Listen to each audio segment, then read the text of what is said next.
네, 교재가 189페이지고요. 우리가 중간에 건너뛰고 다시 이렇게 돌아와서 한다고 말씀드렸죠.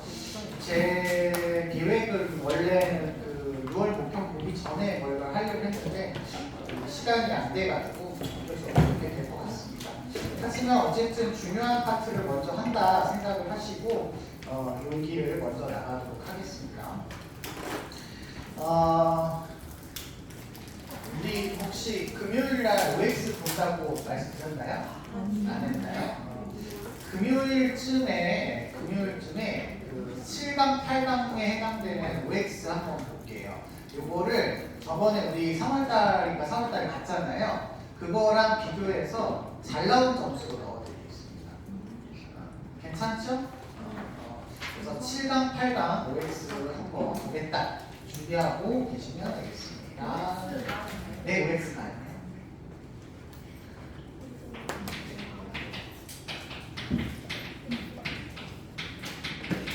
자, 오늘부터는 우리가 자연과 윤리를 들어가야 되는데 원래 이런 단어를 들어가면 뭐 직업과 윤리도 그렇고 뭐 다 마찬가지인데 이런 단어에 들어가면 이거 이렇게 희미하기가 없네요.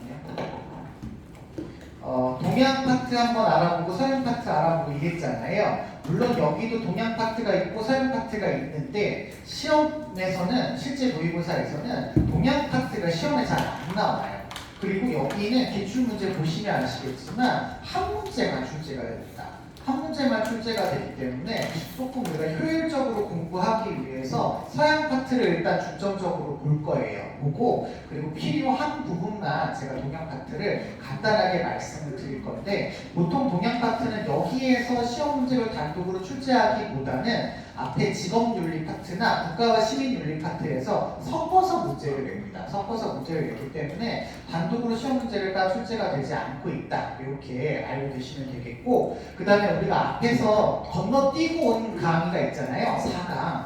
4강 파트가 여기랑 묶여서 나와요. 여기서 묶여서 나와서 뭐 최대한 나오면 두 문제가 나올 수 있기는 합니다만 그 얘기가 결국은 여기 11강에서 배우는 이 내용이 4강까지 합쳐서 이렇게 문제가 나오는 거라 따로 4강을 이야기하지 않으셔도 되고 11강 안에서 제가 4강에 대한 내용을 해드리도록 하겠습니다.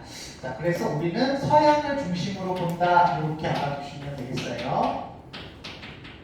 서양을 중심으로 여러분도 공부를 해주시면 되겠습니다. 자, 먼저 들어가기 전에 우리가 파악해야 될 여러 가지 아이들을 먼저 확인하고 넘어가겠습니다. 서양의 자연을 바라보는 그 윤리적인 관점은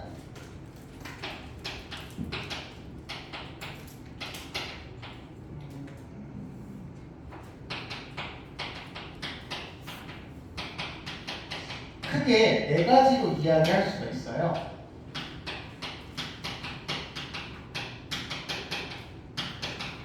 앞으로 이걸 배울 거다 이런 얘기고요. 인간 중심주의가 있고 그 다음에 동물 중심주의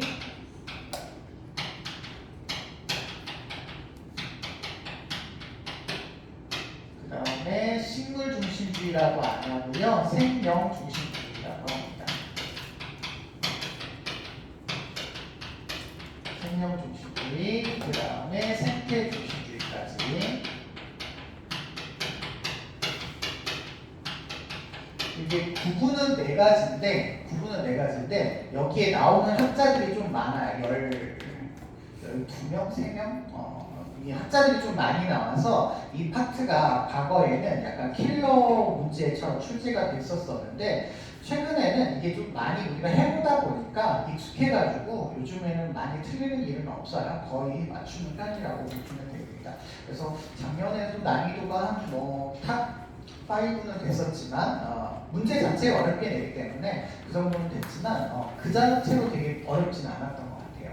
자, 이 아이들이 공통적으로 생각하고 있는 건 도덕적인 고려를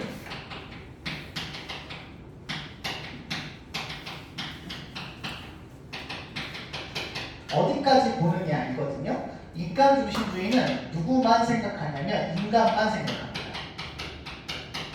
인간만 고려해요. 그래서 다른 존재들은 도덕적으로 고려할 필요가 없고 인간만 고려한다. 이런 입장이라면 동물 중심주의는 인간 플러스 일부 동물까지입니다. 일부 동물까지. 그렇기 때문에 여러분 얘네들은요 인간을 포함해서 일부 동물까지는 도덕적으로 고려할 수 있다는 거고 모든 동물을 다 이야기하는 것은 아니다라고 기억해 주셔야 되겠습니다. 생명중심주의는요 인간 플러스 동물인데 여기는 모든 동물입니다. 모든 동물 플러스 모든 식물까지입니다.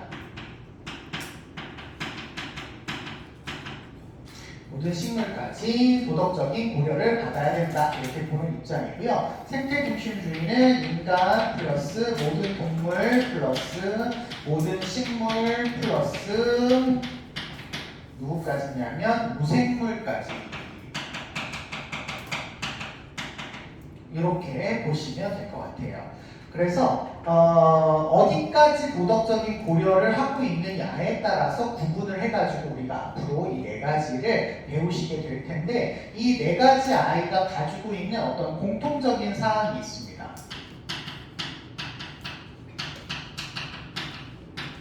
공통적인 사항이 있습니다. 이 모든 아이들의 공통적으로 누가 들어가니? 인간이 들어가죠. 그래서 인간에 대해서는 이 모든 아이들이요 다 이성을 지니는 합리적인 존재다.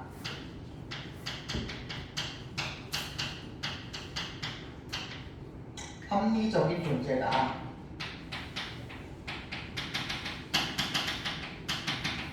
라고 하는 거에 다 동의를 하고 있어요. 이성을 지니고 합리적인 존재는 당연히 도덕적인 권리가 있을 수 있고요. 도덕적인 권리가 있는 아이는 당연히 도덕적으로 대우해줘야 되고요. 도덕적인 대우해줘야 되고요. 제일 중요한 게 있습니다. 도덕적인 행동을 할 수 있는 아이가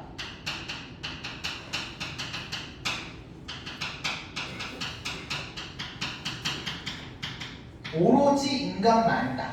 도덕적인 행동을 할 수 있는 건 오로지 인간만이다 라고 하는 것도 모든 아이가 다 동의를 하고 있습니다. 여러분 그래서 만약에 도덕적인 의무가 발생한다 라고 할 때 그 의무의 주체는 항상 누구여야 될까요? 인간이어야 됩니다. 동물 중심주의에서도 동물을 보호해야 돼 만약에 이런 얘기 한다면 동물을 보호해야 하는 주체는 동물이 아니라 누군 거예요? 인간이어야 되는 겁니다. 아셨죠? 인간만 도덕적인 행위를 할 수가 있어요. 생명 중심주의에서 생명을 보호해야 돼 라는 의무 누가 가지고 있는 거냐면 인간이 가지고 있는 겁니다. 아셨죠? 인간만 도덕적인 행위를 할 수 있는 주체다 이렇게 보시면 되겠고요. 조금 어려운 표현으로 나중에 나올 거지만 직접 의무의 대상이 됩니다. 직접 의무의 대상이 됩니다. 이렇게 알아두시면 될 것 같고요. 공통적으로 도덕적인 고려를 받아야 되는 존재는 도덕적인 고려를 받아야 되는 존재는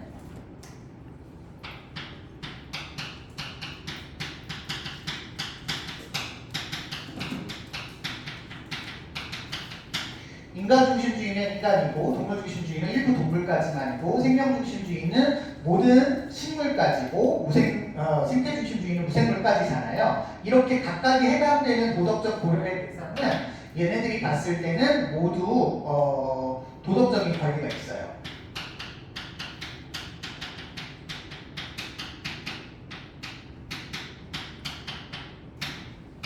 도덕적인 권리를 지니고 있고요. 그리고 도덕적인 존중의 대상이다. 이렇게 이야기를 하고 있으십니다. 이렇게 했을까요? 도덕적인 존중의 대상.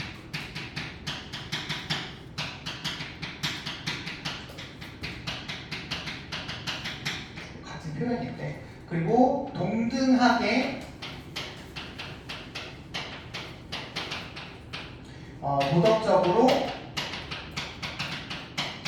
고려해줘야 되는 대상이다. 이렇게 보고도 있습니다. 그러니까 만약에 동물 중심주의다 그러면 일부 동물까지 도덕적 고려의 대상으로 넣기 때문에 일부 동물과 인간을 도덕적으로 동등하게 고려해 줘야 된다는 거예요. 이걸 뒤집어서 이야기하면 도덕적으로 존중받아야 할 그 대상에 대해서 종차별을 해서는 안 된다.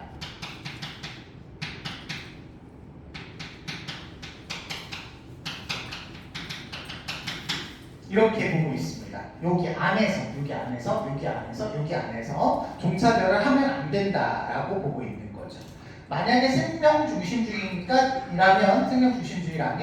모든 식물까지는 뭐 하면 안 되는 거야? 종차별을 하면 안 되는 거야. 물론 누구는 종차별할 수 있어요. 얘는 무생물에 대해서는 종차별할 수 있습니다. 아셨죠? 이런 식으로 우리가 접근하시면 될 것 같아요. 자, 요걸 이제 공통점으로 보시고 우리 개별 사상가들을 한 사람씩 만나보도록 하겠습니다. 처음은 인간 중심주의.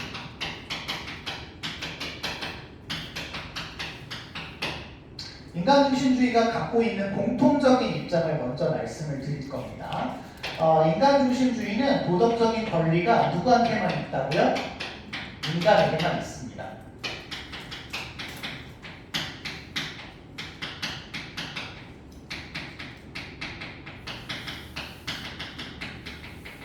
그 얘기는 인간 이외의 존재는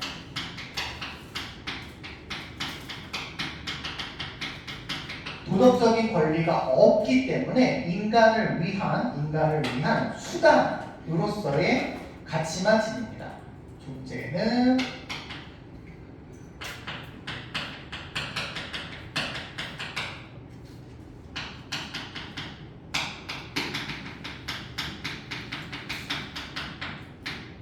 도구나 수단으로서의 가치만 지녀요.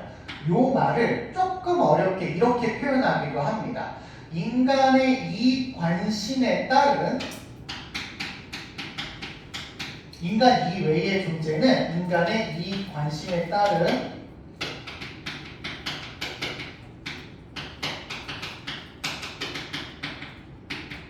가치만 지닌다.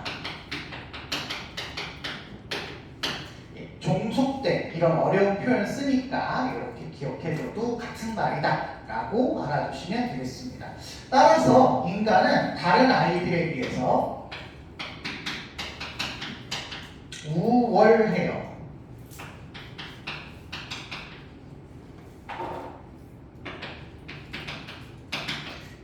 인간은 다른 아이에 비해서 우월합니다. 굉장히 뛰어난 존재이고요. 그렇기 때문에 다른 비인간적 아이들을 인간 이외의 존재는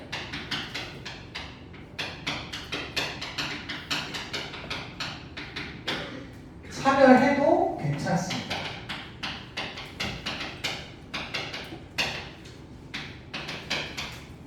차별해도 괜찮다. 이렇게 보고 있어요.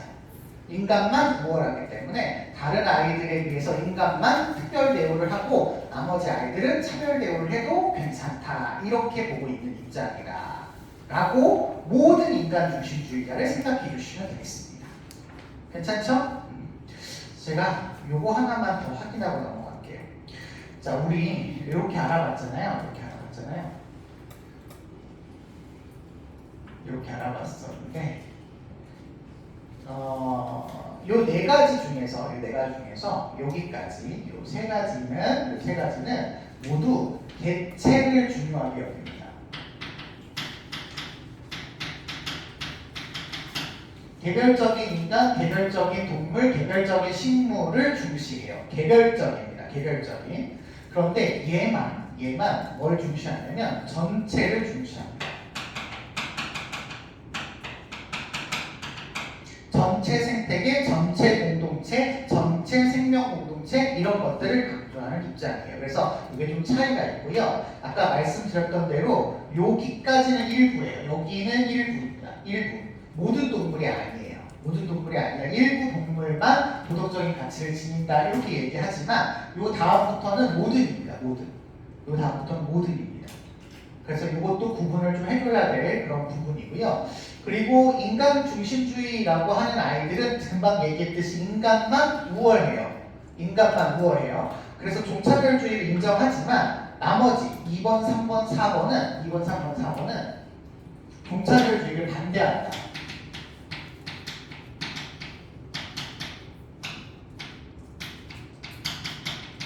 반대한다라고 알아두시되 여기까지예요. 여기까지. 자기네들이 원하는 기준까지만 종차별을 반대한다. 이렇게 알아두시면 되겠습니다.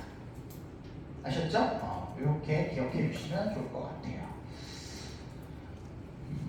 네, 나머지는 하면서 개별적으로 하면서 얘기를 하면 될 것 같습니다. 사상가 들어가죠. 본격적으로 1번 고대부터 순서대로 가겠습니다. 아리스토텔레스.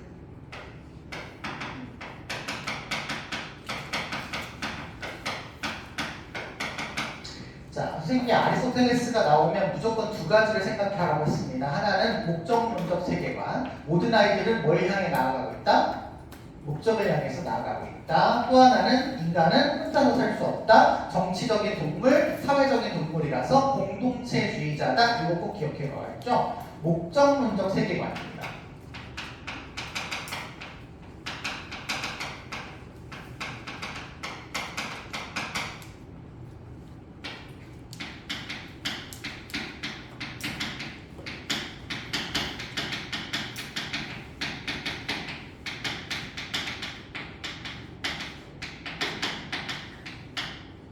목적을 향하는데 우리 8단원에서 얘기했지만 가장 큰 공동체는 가장 좋은 목적을 향해요. 그리고 나머지 아이들을 모두 포괄합니다. 기억나시죠? 기억나죠? 그래서 최고의 공동체, 최고의 포괄적인 정치 공동체는 국가라서 국가가 가장 높은 선을 추구할 수 있어서 인간의 모든 자아 실현을 위해서는 국가가 필요하다고 보는 게 아리스토텔레스의 입장이었단 말이야. 그래서 얘는 목적에 대해서 위계를 설정해요.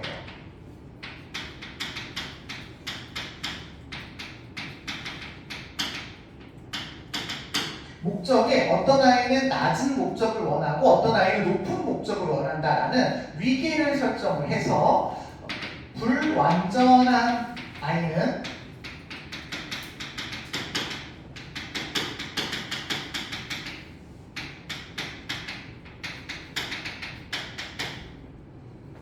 완전한 아이의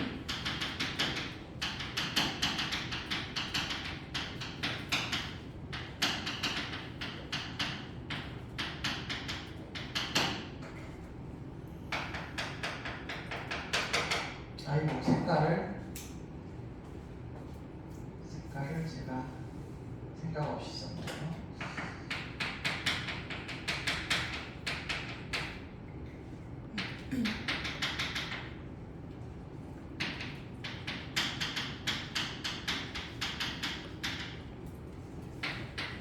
네, 불완전한 아이는 더 좋은 아이를 위해서 목적으로 쓰여질 수 있는 수단으로서의 목적을 갖습니다.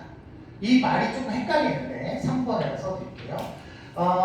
낮은 단계의 어떤 생명을 지닌 존재가 식물이라고 봤을 때 식물은 잘 성장하는 게 목적이야. 그래가지고 복숭아 씨가 심어졌으면 복숭아 나무, 복숭아 열매를 맺는 게 이 아이의 목적이거든요. 성장의 목적을 다 달성하면 더 상위의 존재인 동물을 위해서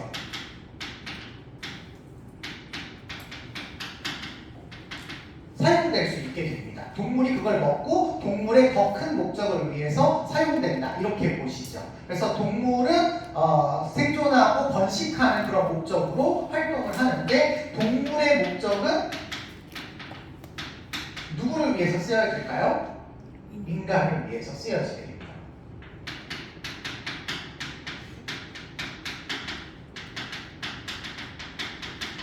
인간을 위해서 존재한다. 이렇게 보고 있어서 최종적인 목적체인 인간을 위해서 나머지 아이들은 수단으로서의 권리만 지니고 더 높은 목적을 추구하는 인간이 우월하고 나머지 아이들은 열등하다. 이렇게 보고 있는 관점에서 인간 중심주의를 이야기하는 사상가다 생각하시면 되겠습니다. 괜찮죠? 자, 두 번째로 넘어가겠습니다. 두 번째는 중세고요. 중세는 이전에 우리가 배운 사람 중에 토마스 아퀴나스가 있었습니다. 아퀴나스는 우리가 자연법 사상가 할 때 배우셨거든요. 근데 자연법은 누가 만드신 거냐면 신이 만드신 거였죠. 그래서 이분은 무조건 신을 얘기하셔야 됩니다. 신에 의해서 세상이 창조됐다. 당연히 자연법이라고 하는 것도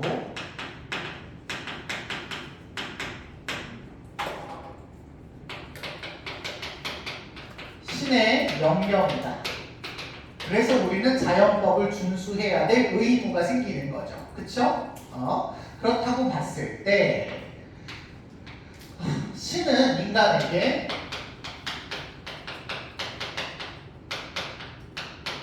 자연을 다스릴 수 있는 권능을 부여했다라고 성서에 써있답니다. 성서에 써있답니다.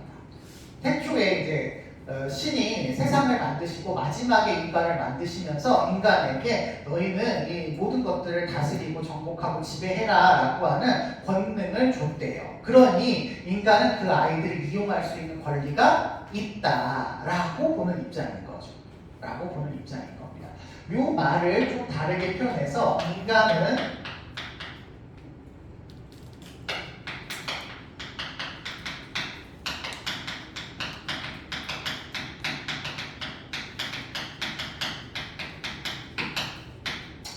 인간은 자연의 최종적 관리자로서 자연을 도구로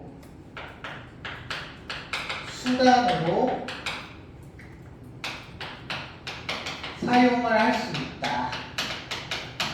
이런 논리로 전개가 됩니다. 그런데 선생님이 여기 일부러 이걸 쓴 거거든요. 최종 관리자. 이걸 일부러 쓴 건데 사실 자연은 인간이 다스릴 수 있지만 인간 거는 아니죠. 자연의 소유는 누가 만들었어요? 신이 만들었어요. 그러니까 인간의 소유는 아니야. 그래서 인간을 뭐라고 불러? 관리자라고 불러. 관리자.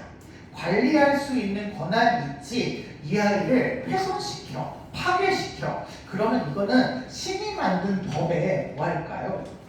어긋날 수 있겠죠. 그쵸? 그렇기 때문에 얘도 자연을 함부로 막 대우하는 것에 대해서는 좋지 않게 생각을 해요. 하지만 자연을 그렇게 다스릴 수 있는 권리 자체가 없지는 않아요. 없지는 않아요. 그래서 인간 중심주의적이기는 하되 최근 들어서는 조금 다른 경향성을 보이고 있는데 그 경향성을 보이는 말을 이렇게 나왔던 문제로 정리하자면 이렇게 설명을 하기도 합니다. 자연에 대한 동정심이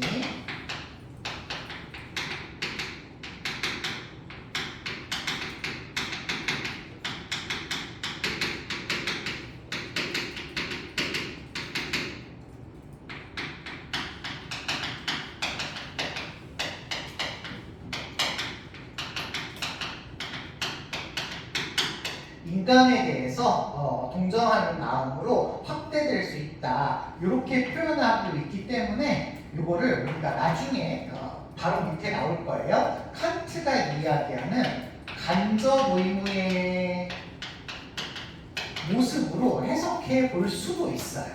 해석해 볼 수도 있어요. 그래서 이때까지만 하더라도 인간과 자연이 물론 인간이 우위에 있기는 하지만 자연을 파괴하고 막 자연을 정복하고 막 이런 느낌은 아니었어요. 이런 느낌은 아니고 인간이 관리자이자 뭐 최종적인 목적체로서 나머지 아이들이 있어야만 살아갈 수 있는 존재 뭐 이런 느낌이었는데 요게 근대로 넘어오시게 되면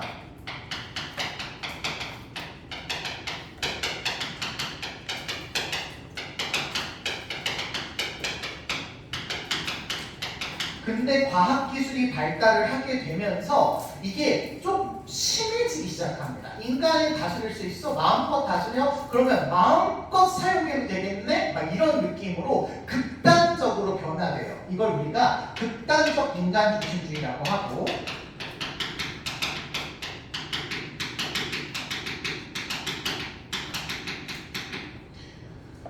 이런 극단적인 인간 중심주의가 나타나다 보니까 결과를 먼저 쓰는 겁니다. 결과적으로 환경 오염 문제라든지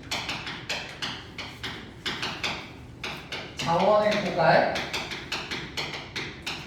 생태계 파괴의 문제를 일으키게 되는 그런 결과를 가져왔다라고 보고 있습니다.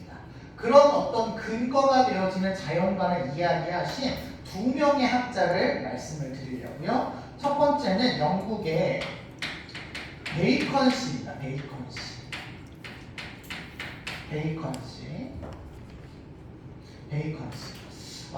이분이 쓰신 책을 하나만 써드리고 가려고요. 뉴 아틀란티스.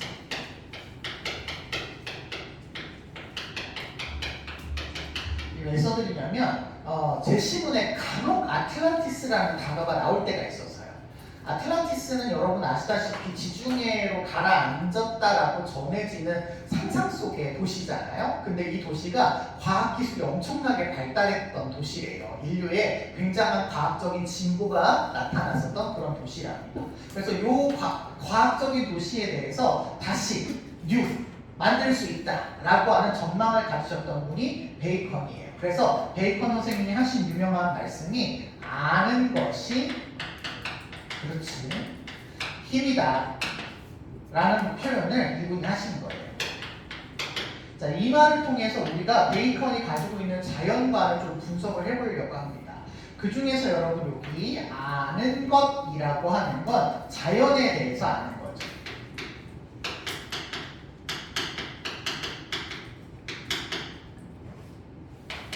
그때 안다라는 것은 베이컨의 입장에서는 대충 아는 게 아니라는 거야. 대충 아는 게 아니고 기존에 어떤 전해져 왔던 이런 내용들로 막연하게 아는 것이 아니라 실험이나 관찰과 같은 과학적인 방법을 통해서 아는 겁니다.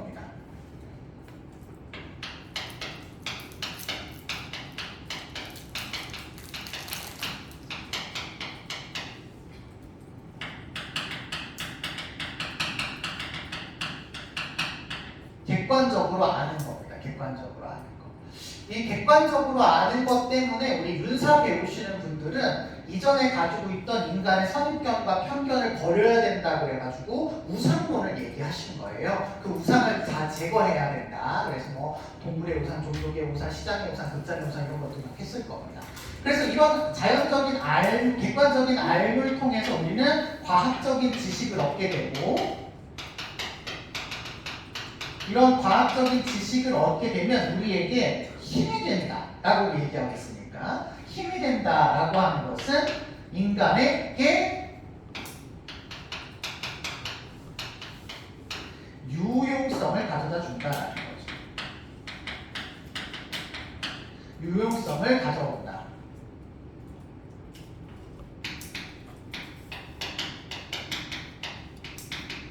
이렇게 쓰면 칠판이 모자라는데 큰일 났네.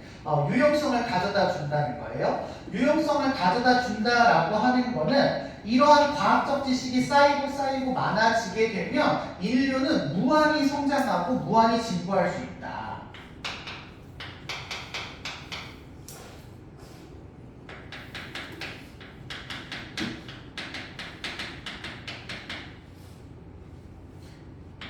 이렇게 설명을 하고 있기 때문에 새로운 아틀란티스를 만들 수 있어. 이렇게 얘기를 하시고 그 과정에서 발생하고 있는 모든 어떤 안 좋은 것들, 환경오염 문제 이거 걱정하지 마. 과학기술이 발달하면 이것도 다 해결해 줄 수 있어. 자원이 고갈돼? 아니야. 새로운 과학기술이 새로운 자원을 우리가 대체할 수 있게끔 해줄 거야. 뭐 이런 식인 거죠. 그래서 과학기술이 모든 걸 다 해결해 줄 수 있다라고 하는 과학기술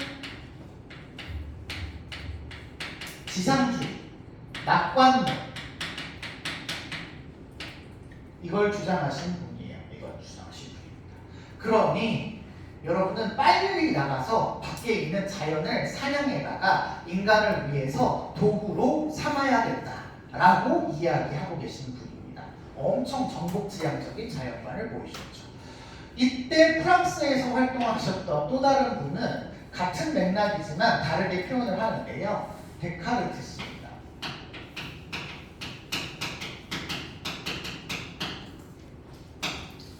데카르트 씨도 우리가 알고 있는 유명한 말씀을 하셔요. 그 말씀은 나는 생각한다.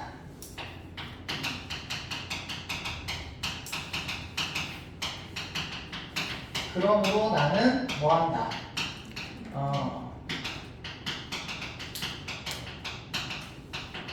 이 말씀 하신 분이거든요. 역시 이 말씀 통해서 이 사람의 자연관을 좀 찾아보려고 합니다. 뭐야? 나와라. 꺼지면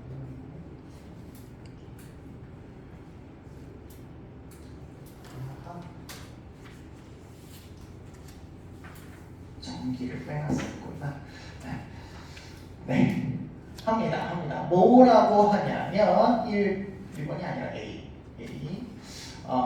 여기 나는 생각한다 할 때 이 나는 데카르트 자기 자신을 이야기하겠죠. 그러면 데카르트는 인간인 거야. 인간은 뭐 할 수 있고요? 생각할 수 있고 그래서 뭐 한대요? 존재한대요. 그러면 생각할 수 없는 아이는 존재하지 않는 거라는 거잖아. 그래서 이렇게 설명하죠. 이 문법적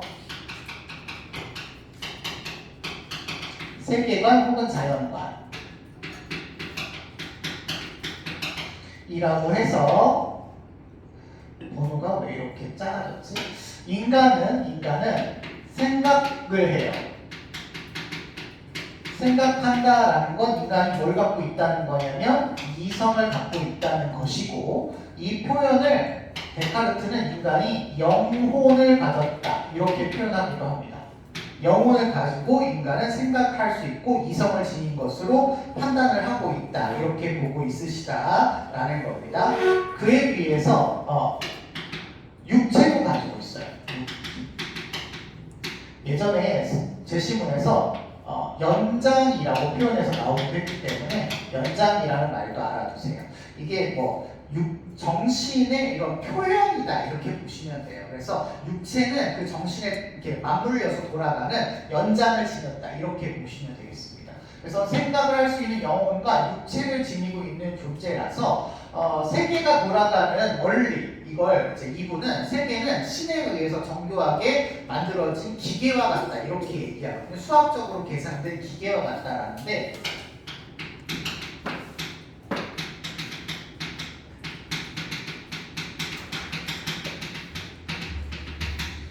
기계론적인 어떤 세계관을 파악해서 이것들을 성찰하면서 살아갈 수 있는 그런 존재다 이렇게 얘기를 하는데 비해서 인간 이외의 존재인 자연이나 동물은 없어요. 영혼이 없어요. 생각을 못해요. 영혼이 없어요.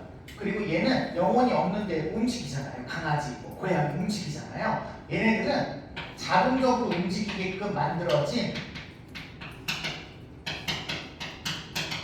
기계라고 봅니다. 아까 세상이 모두 기계적으로 만들어졌다고 하니까 이거 기계야. 신에 의해서 정교하게 움직여지는 자동화된 기계에 불과하다라고 보고 있어요. 그렇기 때문에 이 기계들을 사용해서 인간의 이익을 위해서 얘네들을 분리했다, 합쳤다 이걸 할 수가 있습니다. 어려운 표현으로 환원주의라는 표현을 쓰는데요. 이게 환원이 뭐냐면 여러분 화학에서 보통 많이 쓰는 건데 H2O가 여러분 뭐죠?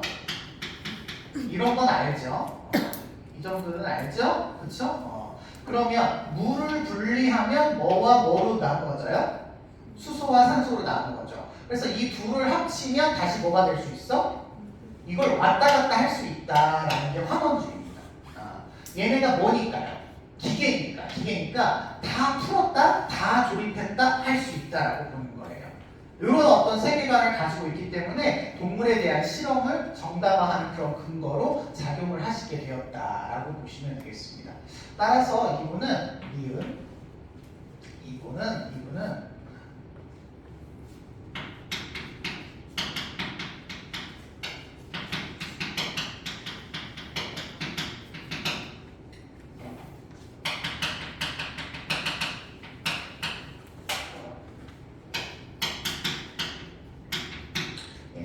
인간을 위한 기계에 불과하다 이렇게 보는 관점을 그대로 갖고 계시는 분이었다. 그래서 이 두 가지의 어떤 자연관이 근대의 자연관으로 작용하게 되면서 현재 발생하고 있는 여러 가지 산업화로 인한 문제점들을 양산하게 하는 그런 자연관으로 작용해 왔어요. 우리가 이거 사실 통합사회 때 1학년 때 배우셨죠?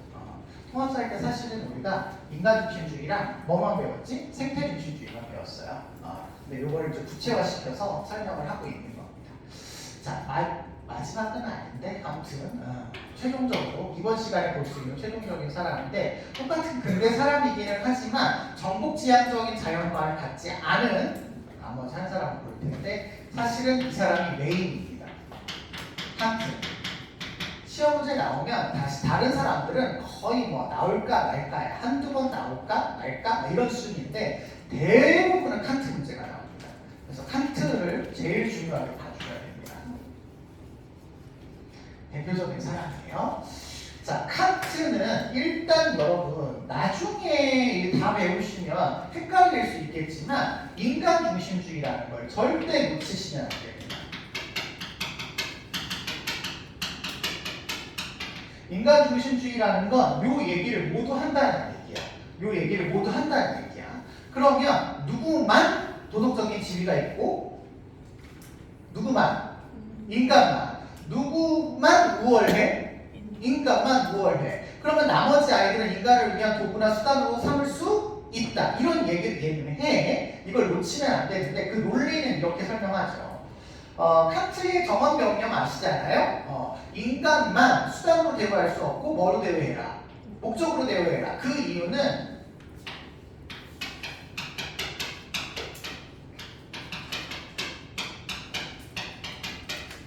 이성을 지니고 있는 인간은 자율적으로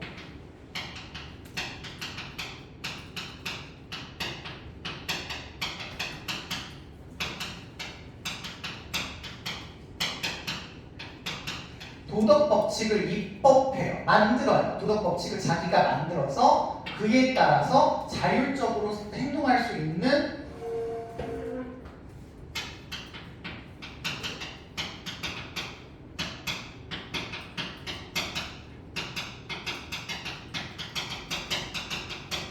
존중하는 주체가 인간입니다. 이런 활동을 누구만 한다고? 인간만 해요. 그렇기 때문에 인간은 다른 존재에 비해서 수단으로 대우하면 안 되고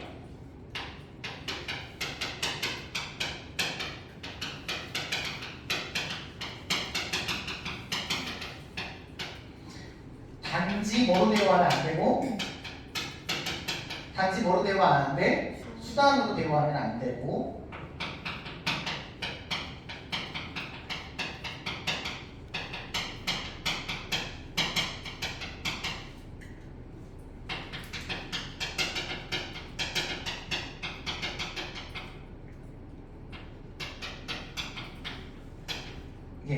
내재적 가치를 지닌 존재로서 우리는 존중해줘야 된다라고 이야기를 하고 있습니다.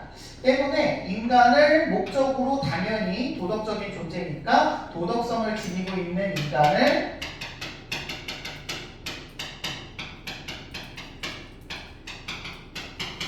존중해야 한다라고 하는 의무가 발생을 하게 돼요. 목적적으로 대우해야 된다는 의무가 발생을 해요. 이 의무를 칸트는 뭐라고 부르냐면 직접 의무라고 합니다.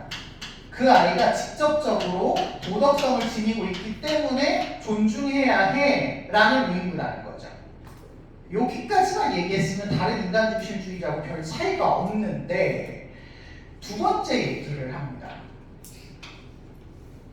여기서부터가 조금 어려울 수 있어요. 그리고 시험 문제는 여기서 잘 나오죠. 인간은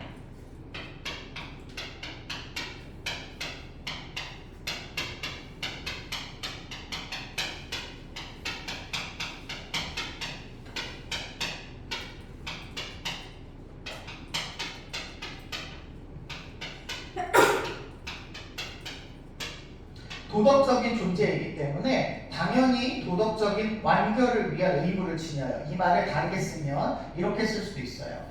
도덕적인 능력을 지니고 있는 것은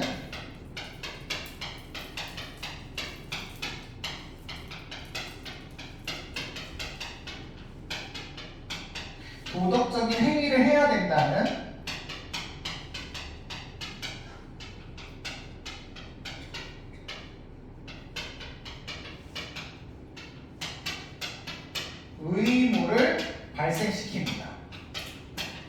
그러니 인간은 도덕적으로 행해야 될 마땅한 의무를 지녀요. 그래서 얘네들이 의무론자입니다. 여러분이 공부할 수 있어? 그럼 공부해야지.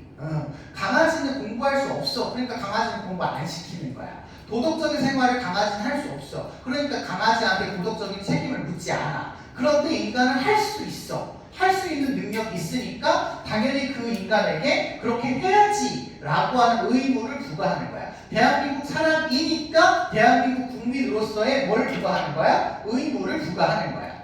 그러니 우리는 도덕적인 완결을 위해서 노력을 해야 될 필요가 있다라는 거야. 그런데 만약에 도덕적인 능력을 갖고 있지 않은 자연과 동물을 함부로 대우하게 되면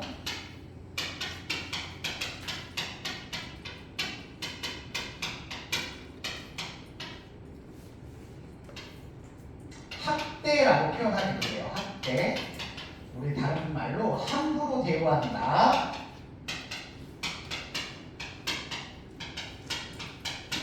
요거 도덕성에 어긋나요? 안 어긋나요? 안 어긋나요. 안 어긋나요. 왜냐하면 얘네들은 도덕성을 지니고 있는 아이들이 아니니까. 얘네들은 인간을 위해서 뭐가 될 수 있어요? 도구나 수단이 될 수 있으니까. 될 수 있으니까. 아무런 문제가 없어요. 되는데 얘네들을 함부로 대우하게 될 때 인간에게 문제가 생기더라는 거야. 인간에게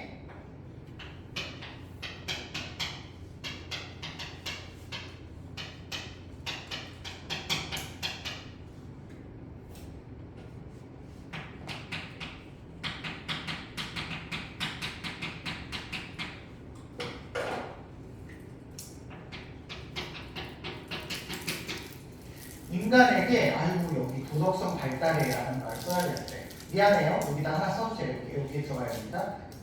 제가 좁아가지고 정신이 없었나 봐요. 도덕성 발달.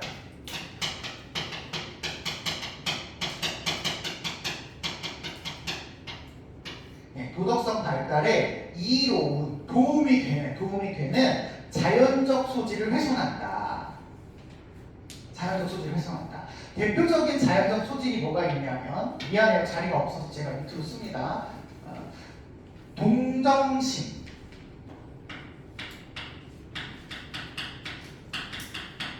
공감 능력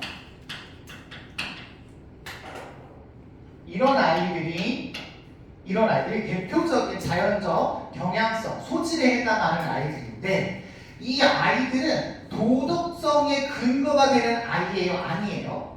아니야. 이 아이들을 기준으로 도덕적이다 아니다라고 판단하는 아이는 아니야.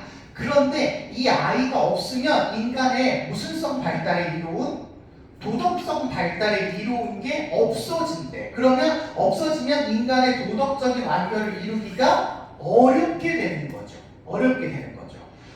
이런 것 등은 그 자체로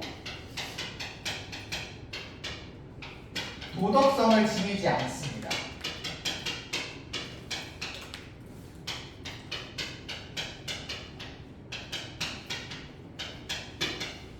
도덕성을 지니지 않아요. 하지만 얘가 없으면 인간에 대해서 도덕적인 완결을 할 수가 없기 때문에 어떡하죠? 여기다가 쓸게요.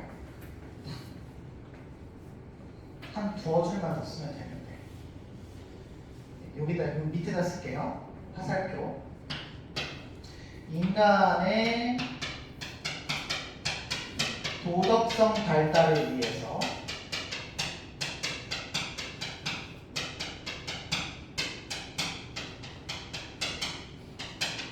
자연과 동물을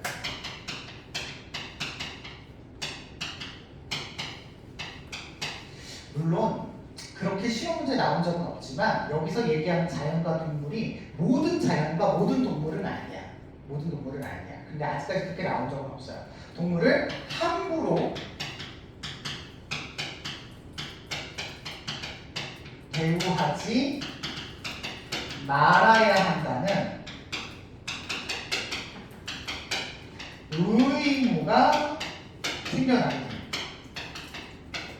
의무가 생겨나게 됩니다.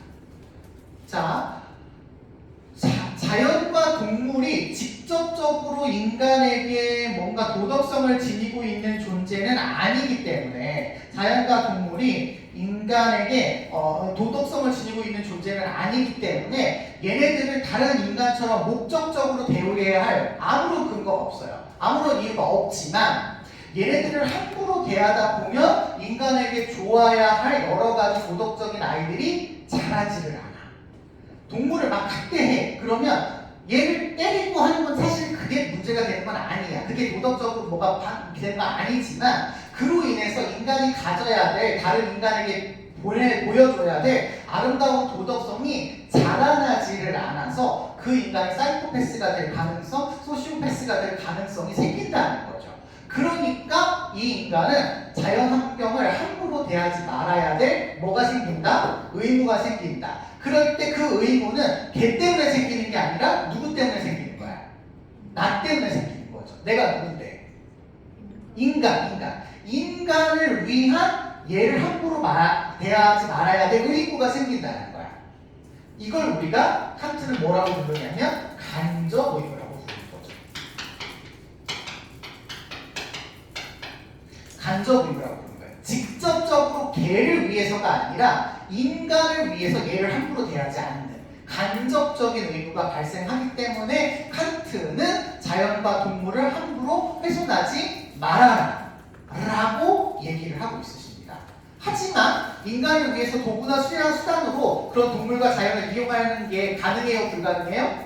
가능해요. 가능하지만 인간의 자연스러운 도덕성 발달을 위해서 함부로 대하지 말아야 할 간접 의무가 있습니다. 그러면 직접 의무가 됐던 간접 의무가 됐던 모든 의무는 누구를 위한 의무냐? 인간을 위한 의무냐? 아셨죠? 내가 얘를 함부로 대하지 않는 것, 동물을 함부로 대하지 않는 것, 자연을 함부로 대하지 않는 것, 얘 때문이 아니라 누구 때문? 나 때문이라는 거죠. 그래서 인간을 위한 의무로서 직접 의무와 간접 의무가 생겨난다. 이렇게 보시면 되겠습니다. 아셨죠? 그래서 꼭 인간에 대한 의무예요. 인간에 대한. 그래서 얘가 무슨 중심주의자야? 인간 중심주의자야. 아셨죠? 이걸 놓치면 안 됩니다. 그래서 칸트는 인간 중심자이면서 자연을 함부로 대하면 안 된다라고 하는 이런 이야기를 하고 있으실 때 이 이야기가 아까 말씀드렸던 얘하고 비슷하죠. 얘하고 비슷하죠. 얘도 직접적으로 자기가 간접 의무라는 표현을 쓴 적은 없어. 얘 칸트의 입장에서 보니까 이게 그런 느낌이라는 거지. 아셨죠? 이거를 제가 요즘 왜 말씀을 드리냐면 요즘 요거에 대한 설명을 조금 하고 있는 것 같아요. 수특이나 이런 데서 조금 얘기를 하려고 하는 것 같아서 혹시 아퀴나스에게도 이런 식의 얘기가 나온다면 간접 의무의 개념으로 성립할 수 있다라고 알아두라고 말씀을 드리는 겁니다. 아셨죠? 오늘 여기까지 보시겠습니다.